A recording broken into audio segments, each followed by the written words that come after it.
പ്രവാസ ലോകത്തെ വാർത്തകളും വിശേഷങ്ങളും അതുപോലെ മാറി മാറി വരുന്ന നിയമങ്ങളും നേരത്തെ അറിയാൻ ഈ ചാനൽ സബ്സ്ക്രൈബ് ചെയ്യൂ.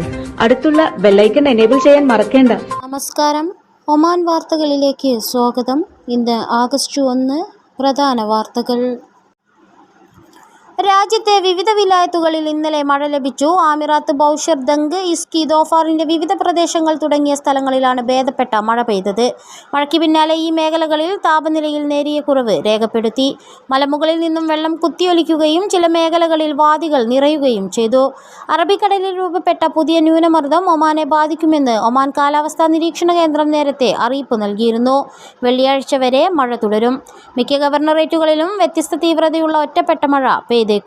ചില പ്രദേശങ്ങളിൽ ഇടയ്ക്കിടെ ഇടിമിന്നലോട് കൂടിയ മഴയും ഉണ്ടായേക്കാം. വാദികൾ നിറഞ്ഞൊഴുകാനും സാധ്യതയുണ്ട്. സ്ഥിതിഗതികൾ സൂക്ഷ്മമായി നിരീക്ഷിച്ചുകൊണ്ടിരിക്കുകയാണെന്ന് national multi hazards early warning centre വ്യക്തമാക്കി. എന്നാൽ രാജ്യത്തിന്റെ ഭൂരിഭാഗം പ്രദേശങ്ങളിലും ഇന്നലെയും ഉയർന്ന താപനിലയാണ് റിപ്പോർട്ട് ചെയ്തത്.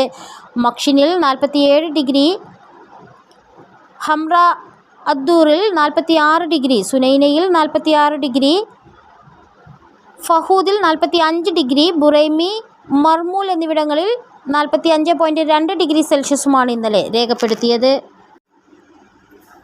വയനാട്ടിലുണ്ടായ ദുരന്തത്തിൽ ഒമാൻ ഭരണാധികാരി സുൽത്താൻ ഹൈതം ബിൻ താരിഖ് അനുശോചനം രേഖപ്പെടുത്തി. ഇന്ത്യൻ പ്രസിഡന്റ് ദ്രൗപദി മുർമുവിന് അനുശോചന സന്ദേശം അയച്ചു. ദുരന്തത്തിൽ ഇരയായവർക്കും അവരുടെ കുടുംബാംഗങ്ങൾക്കും അഗാധമായ അനുശോചനം രേഖപ്പെടുത്തുന്നതായും സുൽത്താൻ ഹൈതം ബിൻ താരിഖ് അനുശോചന സന്ദേശത്തിൽ പറഞ്ഞു. ആയിരങ്ങളുടെ സാന്നിധ്യത്തിൽ അൽ അഷ്കറ തീരത്ത് അജ്വ അൽ അഷ്കറ ഫോറത്തിന് കൊടിയിറങ്ങി. 3 ആഴ്ചകളിലായി തുടർന്നു വന്ന അഷ്കറ ഉത്സവ രാവിന്റെ അവസാന ദിനങ്ങളിൽ വേറിട്ട വിനോദ പരിപാടികളും പ്രദർശനങ്ങളും മത്സരങ്ങളും അരങ്ങേറി. കൈനിറയെ സമ്മാനങ്ങളും മനം നിറയെ മധുരിക്കും ഓർമ്മകളുമായാണ് സന്ദർശകർ മടങ്ങിയത്.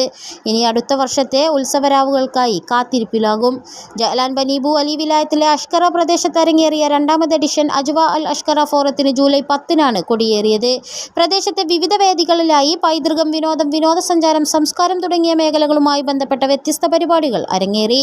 കഴിഞ്ഞ ദിവസം ഒരുക്കിയ കരിമരുന്ന് പ്രയോഗമേറെ ശ്രദ്ധ നേടിയിരുന്നു. വിദേശികളെ കൂടി പങ്കാളികളാക്കിയുള്ള വിവിധ കായിക മത്സരങ്ങളും ഈ വർഷത്തെ ഫെസ്റ്റിവലിന്റെ പ്രത്യേകതയായിരുന്നു. ക്രിക്കറ്റ്, ഫുട്ബോൾ, വിവിധ ബീച്ച് മത്സരങ്ങൾ തുടങ്ങിയവയും അരങ്ങേറി. സമാപന ദിവസമായ ഇന്നലെ വ്യത്യസ്ത വിനോദ ആസ്വാദന പരിപാടികൾ ഒരുക്കിയിരുന്നു. ചൂട് കുറഞ്ഞ് പ്രദേശത്ത് കാലാവസ്ഥയും അനുകൂലമായതിനാൽ കൂടുതൽ സന്ദർശകർ ഇന്നലെ അൽ അഷ്കറ തീരത്തെ പ്രധാന വേദിയിൽ എത്തി. Overseas Indian cultural Congress global committee പിരിച്ചുവിട്ടു. ഒമാനിൽ നിന്നുള്ള ശങ്കരപ്പിള്ള കുമ്പളത്ത് ചെയർമാനായിട്ടുള്ള കമ്മിറ്റിയാണ് KPCC അധ്യക്ഷൻ K സുധാകരൻ പിരിച്ചുവിട്ടത്. ഇത് സംബന്ധിച്ച് ഗ്ലോബൽ പ്രസിഡന്റിനും KPCC general secretary OICC INCAS ചുമതലയുള്ള KPCC ഭാരവാഹികൾക്കും ഗ്ലോബൽ കമ്മിറ്റി അംഗങ്ങൾക്കും നാഷണൽ പ്രസിഡന്റുമാർക്കും അറിയിപ്പ് ലഭിച്ചിട്ടുണ്ട്. കമ്മിറ്റി പിരിച്ചുവിടുന്നതിനുള്ള കാരണങ്ങളോ മറ്റോ വ്യക്തമാക്കിയിട്ടില്ല. ഗ്ലോബൽ കമ്മിറ്റിയിലും ഒമാനിൽ നിന്നും അംഗങ്ങൾ ഉണ്ടായിരുന്നു.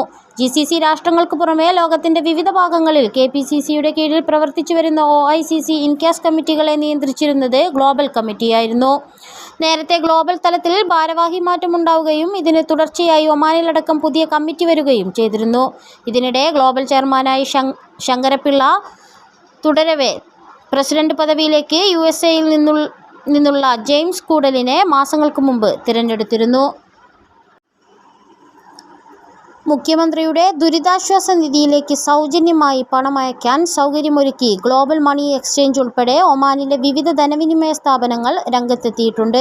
അടുത്ത ദിവസങ്ങളിലെല്ലാം ഈ സേവനം ലഭ്യമാകും. മേഖലയിലെ സംഭവ വികാസങ്ങളുടെ പശ്ചാത്തലത്തിൽ സ്വദേശികൾക്ക് മുന്നറിയിപ്പ് നൽകി ഒമാൻ വിദേശകാര്യ മന്ത്രാലയം. ലെബനിലേക്കുള്ള യാത്ര ഒഴിവാക്കണമെന്നും ലബനിൽ കഴിയുന്ന ഒമാനി പൗരന്മാർ സ്വന്തം നാട്ടിലേക്ക് മടങ്ങി വരണമെന്നും വിദേശകാര്യ മന്ത്രാലയം ആവശ്യപ്പെട്ടു. പാരീസ് ഒളിമ്പിക്സിൽ പ്രതീക്ഷയുടെ ചിറകിലേറിയ ഒമാൻ സ്പ്രിന്റർമാരായ അലി അൽ ബലൂഷിയും മസൂൺ അൽ അലവിയയും ഇന്ന് ട്രാക്കിലേക്ക്. 100 മീറ്ററിൽ ലോക റാങ്കിംഗ് അടിസ്ഥാനത്തിൽ ഒളിമ്പിക്സിലേക്ക് നേരിട്ട് യോഗ്യത നേടിയ ഏക ഒമാൻ താരമാണ് 22-കാരനായ അലി ബിൻ അൻവർ അൽ ബലൂഷി. ഒളിമ്പിക്സിന് തുടർച്ചയായ 3-ാം തവണയാണ് ഒമാന്റെ ഏക വനിതാ പ്രതിനിധിയായ 27 വയസ്സുകാരി Mazoon bin Khalfan Al Alavi പാരീസിലേക്ക് എത്തിയത്. 2016 റിയോ ഒളിമ്പിക് ഗെയിംസിലും 2020 ടോക്കിയോ ഗെയിംസിലും പങ്കെടുത്തിരുന്നു. മികച്ച പ്രകടനം നടത്താനാകുമെന്ന പ്രതീക്ഷയിലാണ് ഇരുവരും. 1984 ലോസ് ഏഞ്ചൽസ് ഒളിമ്പിക്സ് ഗെയിംസിൽ ചരിത്രപരമായ പങ്കാളിത്തം മുതൽ ഒമാൻ 11-ാം തവണയാണ് ലോക കളിയാട്ട ഭൂമിയിൽ ഒമാൻ പങ്കെടുക്കുന്നത്.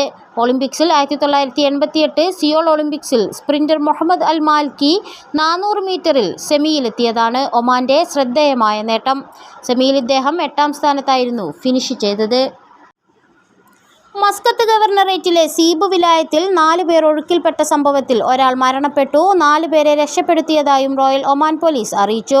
അൽ സഫിനാത്ത് പ്രദേശത്ത് ഇന്നലെയാണ് സംഭവം. മരണപ്പെട്ടയാളും രക്ഷപ്പെട്ടവരും ഒമാനി പൗരന്മാരാണ്. കടലിൽ മറ്റും നീന്താനിറങ്ങുന്നവർ സുരക്ഷാ നിർദ്ദേശങ്ങൾ പാലിക്കണമെന്നും കുട്ടികളുടെയും മറ്റും സുരക്ഷ ഉറപ്പുവരുത്തണമെന്നും റോയൽ ഒമാൻ പോലീസ് ആവശ്യപ്പെട്ടു.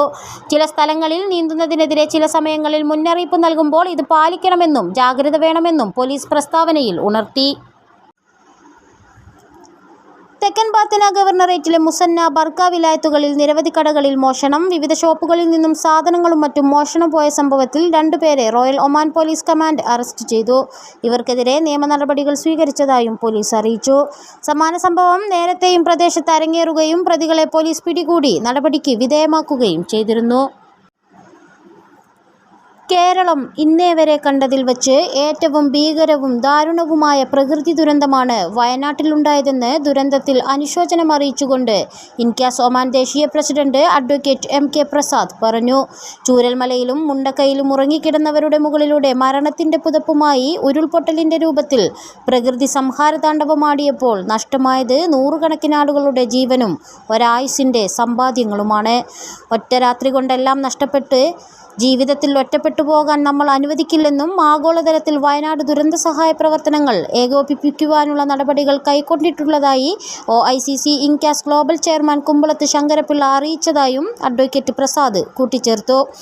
വയനാട്ടിലെ ഉരുൾപൊട്ടലിൽ എല്ലാം നഷ്ടപ്പെട്ട സഹോദരങ്ങൾക്ക് ആശ്വാസവും സഹായവുമായി ഇൻക്യാസ് ഒമാൻ മുൻപന്തിയിലുണ്ടാവുമെന്നും വ്യക്തമായ പദ്ധതികൾക്ക് രൂപം നൽകി വരികയാണെന്നും നിലവിൽ ഇൻക്യാസ് ഇബ്ര റീജിയണൽ കമ്മിറ്റി പ്രസിഡന്റ് അലി കോമത്തിന്റെ നേതൃത്വത്തിൽ ദുരന്തമുഖത്ത് ഇൻക്യാസ് പ്രവർത്തകർ രക്ഷാപ്രവർത്തനങ്ങളുമായി സജീവമാണെന്നും ദേശീയ കമ്മിറ്റി ജനറൽ സെക്രട്ടറി മണികണ്ഠൻ കോത്തോട്ട് അറിയിച്ചു. വിമാനയാത്രാ കൂലിയിൽ ക്രമാതീതമായി നടന്നുവരുന്ന ഭീമമായ വർധനവ് ഉയർത്തിക്കാട്ടി പാർലമെന്റിൽ ഷാഫി പറമ്പിൽ MP നടത്തിയ ഇടപെടലിനെ പ്രകീർത്തിച്ച് പ്രവാസികൾ. ഗൾഫ് മേഖലകളിൽ നിന്നും യാത്ര ചെയ്യുന്നവർ അനിയന്ത്രിതമായ വിമാനയാത്രാ കൂലിയിൽ മനം നൊന്ത് യാത്രകൾ പോലും മാറ്റിവെക്കുന്ന അവസരത്തിലാണ് ഭരണസിര കേന്ദ്രത്തിൽ പുതുമുഖമായെത്തിയ ഷാഫി പറമ്പിൽ ഈ പ്രശ്നം ഉയർത്തിക്കാട്ടുന്നതും 2 ദിവസങ്ങളിലായി വിമാന കമ്പനികൾ തുടർന്നു വരുന്ന ഈ പ്രശ്നം സഭയുടെ ശ്രദ്ധയിൽ കൊണ്ടുവരുന്നതും. പുതിയ സർക്കാരിൽ വ്യോമയാന വകുപ്പ് മന്ത്രിയായ കിഞ്ചരപ്പു റാം മോഹൻ നായിഡുവിനെ കാര്യത്തിന്റെ ഗൗരവം വ്യക്തമാക്കുകയും ഇടപെടാമെന്ന ഉറപ്പു നേടുകയും ചെയ്തു. മന്ത്രി വിഷയത്തിൽ വിമാന കമ്പനികളുടെയും ബന്ധപ്പെട്ടവരുടെയും അടിയന്തര യോഗം വിളിച്ചു ചേർത്തിരിക്കുകയാണ്. പ്രവാസികൾ കാലാകാലങ്ങളായി തുടർന്നു വരുന്ന പ്രശ്നം ഉന്നത കേന്ദ്രങ്ങളിൽ കൃത്യമായി ബോധ്യപ്പെടുത്തി പ്രവാസികൾക്ക് വേണ്ടി ഇടപെടലുകൾ നടത്തിയ MPയെ ഏവരും അഭിനന്ദിച്ചു. 8ാമത് ഒമാനി തിയേറ്റർ ഫെസ്റ്റിവൽ അടുത്ത മാസം 22 മുതൽ നടക്കുമെന്ന് സംഘാടകർ വാർത്താസമ്മേളനത്തിൽ അറിയിച്ചു. ഒമാനി സൊസൈറ്റി ഫോർ ഫൈൻ ആർട്സിൽ സാംസ്കാരിക കായിക യുവജനങ്ങൾക്കായുള്ള മന്ത്രാലയം under secretary Sayyid bin Sultan al ബുസൈദിയുടെ അധ്യക്ഷതയിൽ നടന്ന വാർത്താ സമ്മേളനത്തിലാണ് അധികൃതർ ഇക്കാര്യം അറിയിച്ചത്. നാടകലോകത്തിന്റെ ചലനാത്മകവും ഊർജ്ജസ്വലവുമായ സ്വഭാവം പ്രതിഫലിപ്പിക്കുന്ന മേളയുടെ ലോഗോ സയ്യിദ് പ്രകാശനം ചെയ്തു. ഫെസ്റ്റിവലിലേക്ക് യോഗ്യത നേടിയ നാടകങ്ങളും അദ്ദേഹം പ്രഖ്യാപിച്ചു. ഒമാൻ ഫിലിം സൊസൈറ്റിയിൽ ഒക്ടോബർ 1 വരെയായിരിക്കും പരിപാടികൾ നടക്കുകയെന്ന് festival director Ibrahim bin Saif Bani Arabah അറിയിച്ചു. വിവിധ അറബ് ഗൾഫ് രാജ്യങ്ങളിൽ നിന്നുള്ള 30ഓളം അതിഥികൾ പങ്കെടുക്കും. വയനാട്ടിലെ കരളലിയിക്കുന്ന കാഴ്ചകളിലും വിവിധ ജില്ലകളിലെ ദുരിതപ്പെയ്ത്തിലും ഗൾഫിലും അനേകം ലക്ഷം ആളുകളുടെ കണ്ണീരും സങ്കടവും ഒഴുകിപ്പരന്നു. നാട്ടിലെ ഉറ്റവരെ ഓർത്ത് വിലപിക്കുന്നവർ വിദേശികളെയും നൊമ്പരപ്പെടുത്തി. ഒമാൻ ഭരണാധികാരി സുൽത്താൻ ഹൈതം ബിൻ താരിഖ് അനുശോചനം അറിയിച്ചു. വിവിധ ഗൾഫ് ഭരണാധികാരികൾ ആശ്വാസവചനങ്ങൾ ഉതിർത്തു. സാമൂഹിക മാധ്യമങ്ങൾ വഴി രക്ഷാപ്രവർത്തനത്തിന് ഉറക്കമൊഴിച്ചവരും സഹായമെത്തിക്കാൻ കൈമറന്ന് സഹായിച്ചവരും ഇതിനിടയിൽ മാനവികമായ പ്രതീക്ഷ നൽകുന്നു. പോയത് മലയാളികളെയാകെ അനേക വർഷം പേടിപ്പെടുത്തുന്ന രൗദ്രതയാണ്. ഉരുൾപൊട്ടലിൽ അകപ്പെട്ട് ഒഴുക്കിൽപ്പെട്ടും മരണമടഞ്ഞവരുടെയും പരിക്കേറ്റവരുടെയും മണ്ണിനടിയിലും മറ്റും കുടുങ്ങിക്കിടക്കുന്നവരുടെയും വീടുകൾ വാസയോഗ്യമല്ലാതായവരുടെയും ഉറ്റവർ ഈ മരുഭൂമിയിൽ നിസ്സഹായരായി കേഴുകയാണ്. 2 ദിവസം തീ തിന്നാണ് ഗൾഫ് മലയാളികളും കഴിഞ്ഞുകൂടിയത്. ചൂരൽമലയിലെയും മുണ്ടക്കൈയിലെയും പല ഭാഗത്തു നിന്നും ഒരേ സമയം രോദനങ്ങൾ, നിലവിളികൾ, രക്ഷപ്പെടുത്തു എന്ന അപേക്ഷകൾ ഉയരുമ്പോൾ ആർക്ക് എങ്ങനെ ഉറങ്ങാനാണ്? സ്വന്തം വീട് തകർന്നടിഞ്ഞത്, ബന്ധുക്കൾ പുഴയിലും കെട്ടിടങ്ങളിലും റോഡുകളിലും കുടുങ്ങിയത്, സാമൂഹിക മാധ്യമത്തിലും മറ്റും കണ്ട് രക്ഷാപ്രവർത്തകരെ വിളിച്ച് സഹായം ചോദിച്ചവരും വിവരങ്ങൾ തേടിയവരും അനവധി. ഇതല്ലാതെ മറ്റെന്തു ചെയ്യാനാണ്? ഇക്കൂട്ടത്തിൽ ഗൾഫിൽ ജീവിതോപാധി തേടിയെത്തിയ സ്ത്രീകളുടെ വിലാപങ്ങൾ കരളലിയിക്കുന്നതായി. അത്തരം ആളുകളുടെ സാന്ത്വനിപ്പിക്കാൻ ഇവിടെയും നാട്ടിലും അനേകം മനുഷ്യസ്നേഹികൾ ഉണ്ടായിരുന്നു എന്നത് ആർദ്രമായ വെള്ളിരേഖയാണ്. സാമൂഹിക മാധ്യമങ്ങൾ വലിയ സൗകര്യമായി എന്ന് പറയാതെ വയ്യ. രക്ഷാപ്രവർത്തനങ്ങൾ ചെറു സംഘങ്ങൾ ഏകോപിപ്പിച്ചത് ഫേസ്ബുക്ക്, വാട്സപ്പ് വഴി നിരന്തരം സന്ദേശങ്ങൾ പ്രവഹിച്ചു. അസത്യമായതും പരിഭ്രാന്തി പരത്തുന്നതുമായ സന്ദേശങ്ങൾ പ്രതിരോധിച്ചു. മലയിടിച്ചിലിൻ്റെ കാഴ്ചകൾ ഹൃദയഭേദകമായിരുന്നു. നിരവധി സ്ഥലങ്ങളിൽ ഉരുൾപൊട്ടി നിരവധി പേർ മണ്ണിനടിയിലായി. അവരിൽ ഇനിയും കണ്ടെടുക്കാൻ കഴിയാത്തവരുണ്ട്. ഭവനങ്ങളും കൃഷിസ്ഥലങ്ങളും പാടെ നശിച്ചു. റോഡുകൾ ഇല്ലാതായി. ഇതോടുകൂടി ഇന്നത്തെ വാർത്തകൾ ഇവിടെ പൂർണ്ണമാവുന്നു. കൂടുതൽ ഒമാൻ വാർത്തകളും വിശേഷങ്ങളുമായി നാളെ വീണ്ടും കാണാം. നമസ്കാരം.